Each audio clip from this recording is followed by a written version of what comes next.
Gagay, no? Instant pancit canton. How to cook pancit canton. Huwag mo na ang video yung ano lang. First, you're gonna remove. Pancit canton scandal pa rin. Pinakamagandang souvenir na namin ang karanasang makaakyat sa Great Wall. Ayan, pakasama pa ako sa video. Kaya na sa abisong ito. Mabuti na lamang at magandang panahon noon dahil nagamit namin ang aming Pancit canton scandal ang food. Pinag-story pa lang ang aming naaabot pero napagod at nagutom na kami. Pagdating sa restaurant, di kami nakapagmadaling umupo sa mesa. Siyempre, hinay rin sa pag-order ng pagkain para walang masayang. May crisis pa naman noon sa bigas. Nakita na ba kayo ng disposable na gunting? After gamitin ay pwede nang itapon. Ayan po siya. Pati nagluluto, pwede na itapon. Maraming mamili sa tindahan ito. Gusto sana namin mamili rin. Pero Tapon? kung anong ibinibenta dito. Ayan na po yung tubig. Malapit na po kumulo. O, balik po tayo sa ating ginagawa. Namin ang nakasang tourist destination sa lugar.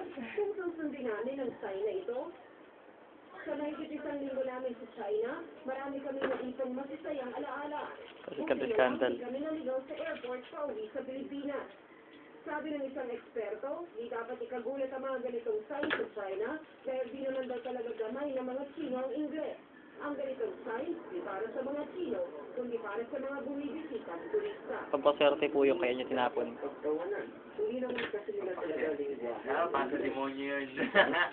Ha? Para sa demonyo.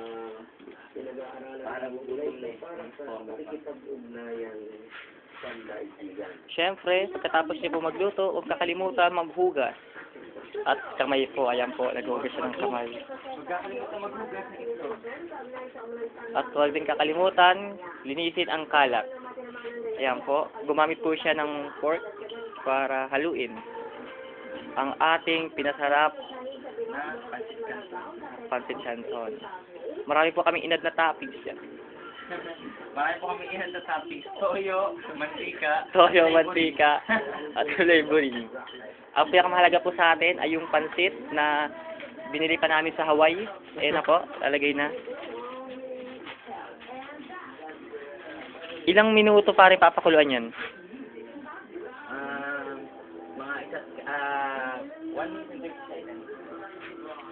Oh, niloloko tayo nung nung nasa plastic Sabi 3 minutes daw. Kalokohan. Alam mo gumawa nito, gago eh. Dinagsulat dito.